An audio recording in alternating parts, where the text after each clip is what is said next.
Hi, it's Lisa with Greywolf Adornments, and welcome to the channel. So in today's video, we are going to do a part 2 of the junk jewelry unboxing. So today what I want to show you is all the usable pieces that I got out of that junk jewelry bag. So if you're interested in that, keep watching, and thank you so very much. I also invite you to like and subscribe if you haven't already. I am planning on doing a lot more content for the channel and trying to continually improve. So I hope you will join me here again for the next video, and thank you so much.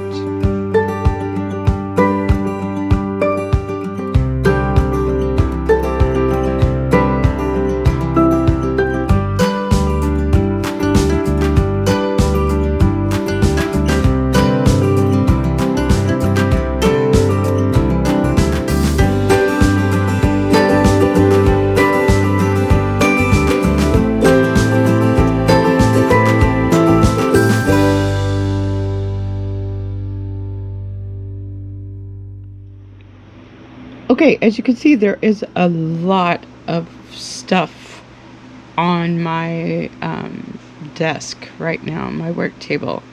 And so it turns out that everything is going to be about 50 cents a piece for all these components. I had to do some serious cleaning up because they were seriously dirty stuff. But I did find some usable pieces in this bag, and one of them is this. It is a mood ring, which is really cute.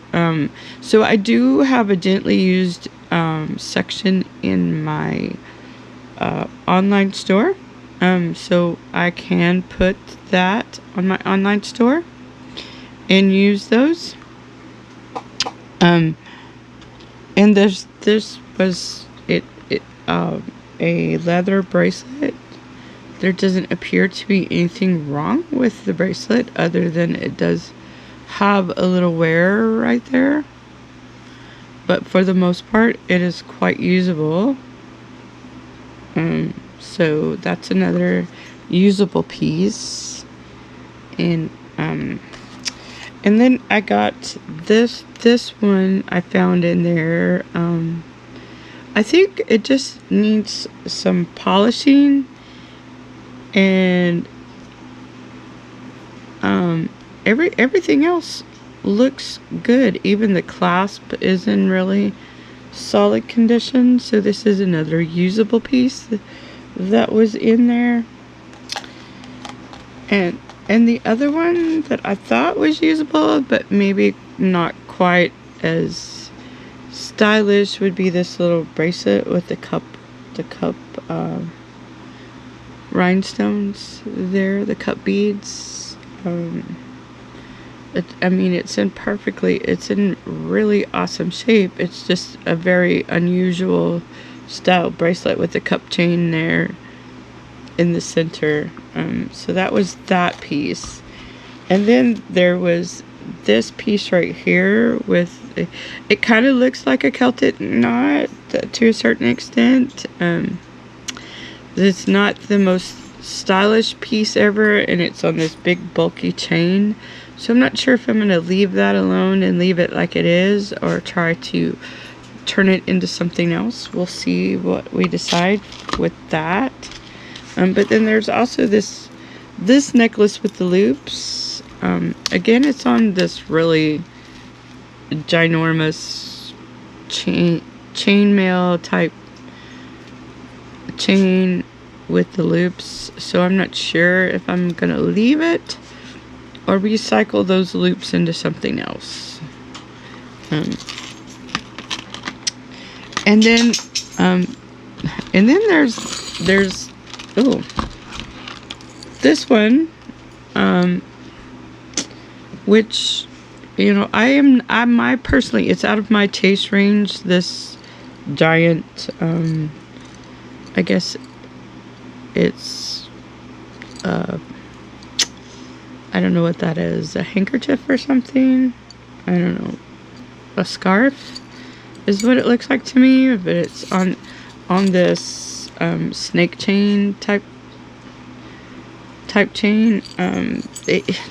It's actually, after I cleaned it, it's in really good condition. It's just maybe a little out of style. I'm not really sure. Like I said, I don't usually wear these big jewelry anyway. But it is a usable piece. And then the last usable piece of finished jewelry that I found was this.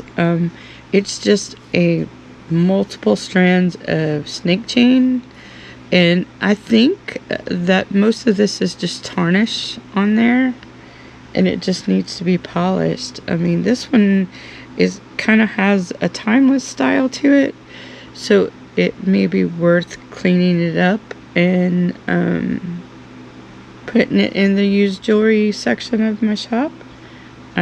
So I don't know. We'll see if I could get it cleaned up enough. Because it looks like it's at least silver plated, and most of that black is tarnish, which will come off if you use enough elbow grease. So there. Whoops, sorry, I bumped my camera. So there's that. Let me put the camera up a little bit so it's not so top heavy. And so we got by the time I took everything apart, we got an enormous amount of chain. There's that, a gunmetal chain, and then we've got a heck of a lot of this gold chain, which chain is always useful when it's in good shape. It's always easy to recycle that. Because my work lately has definitely been influenced by Orchid and Opal. So go see Gina at Orchid and Opal on her website. She uses a lot of chain in her jewelry too. And I got, let me just move the camera. I got a lot of, all of this is chain. Some of that is, like this one looks like a finished jewelry, but I could use it for something else. And then I got some, oh goodness, some pendants out of this, and there's this whole pendant. This one is in really excellent shape. It just needs a beaded necklace to go with it. So there's that. And then I got some extender chains. There's 3 of those. And then there is this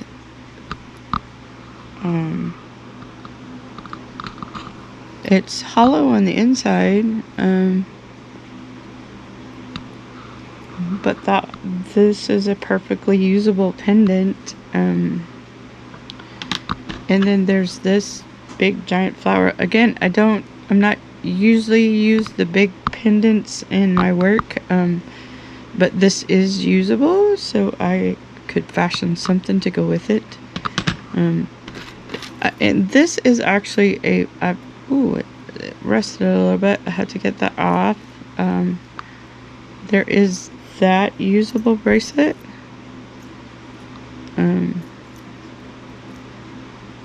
Which, you know, but to get usable pieces in there is a bonus.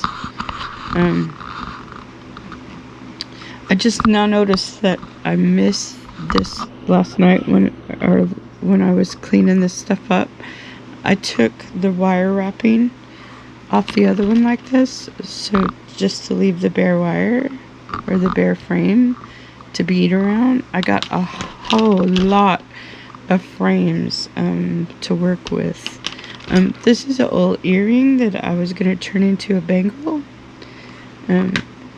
So it's just a lot of used pieces. Here's these frames that I could bead around, and then there's these earrings.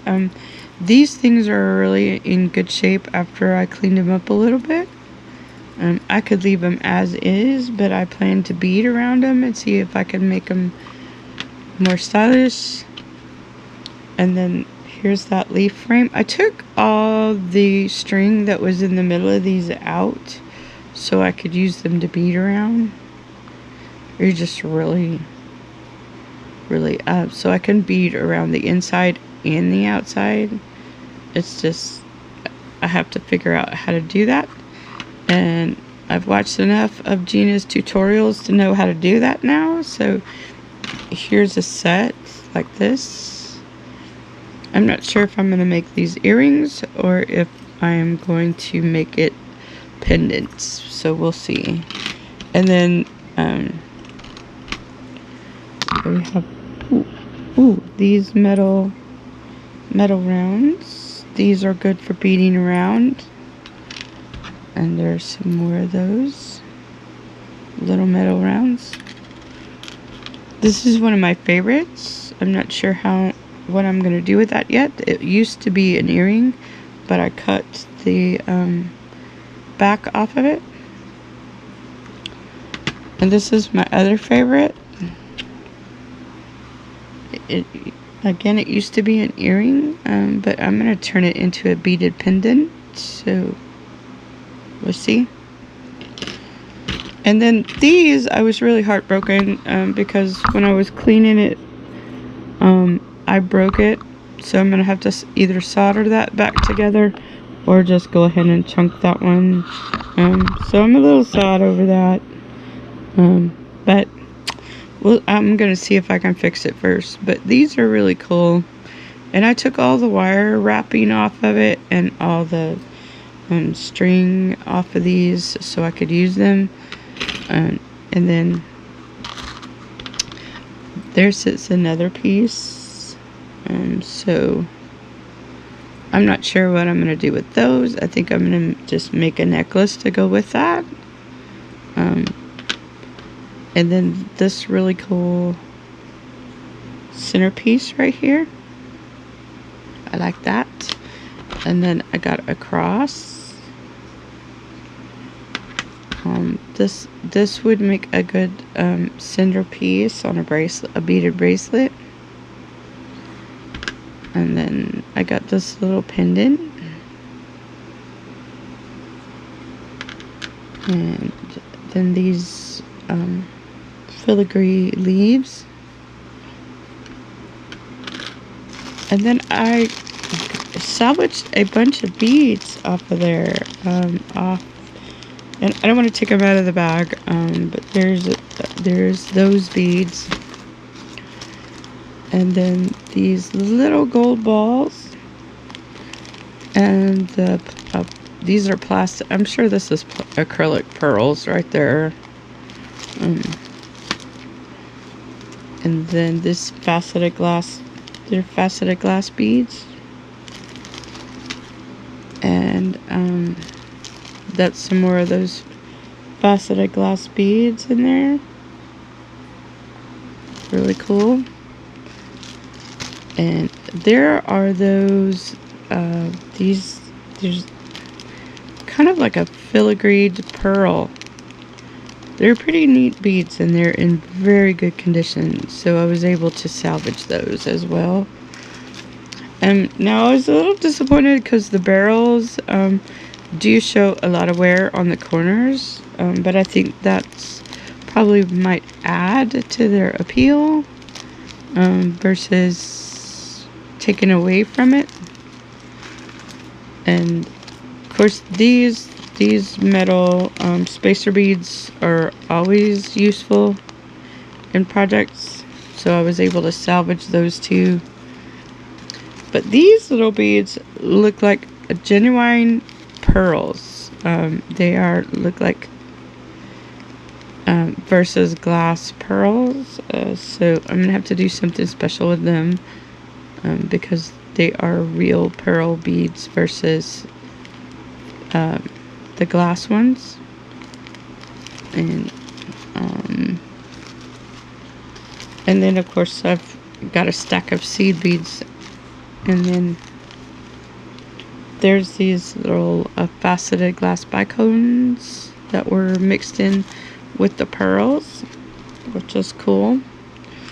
And there's some more metal beads. And then we got a couple oddball things that I salvaged, like this. I'm not sure if I'm going to take this apart and reuse these to bead around, or what I'm going to do with them yet. I haven't decided. But it's a pretty cool piece, just like it is. I may leave it alone. Haven't decided yet on that one. And then there's this one, and I have to figure out how to replace one of these gemstones here, and if I'm gonna make it a pin or a asymmetrical necklace. But there's that one. And then lastly, I think this is the last one I have to show you, is this. It just has a lot of potential. It's a heavy metal. It's in great condition. I'm not sure what it went to once upon a time, but the potential to put something in there and bead around it is so there. So I'm excited to be able to play with this a little bit to see what I can do with it. So anyway, I am so over my initial disappointment with the beading bag, because I did actually get a lot of goodies out of that pile of what looked like an absolute wreck when I first opened it. But I did get some salvageable items out of there, so I'm pleased with the way it turned out after all. And I invite you to stay tuned. I'll be doing some finished jewelry updates soon to show you what I make with some of this stuff. So anyway, I hope you have enjoyed the video and have a very great day. Again, I invite you to like the video and subscribe to help the channel grow. And thank you so much, and have a great day.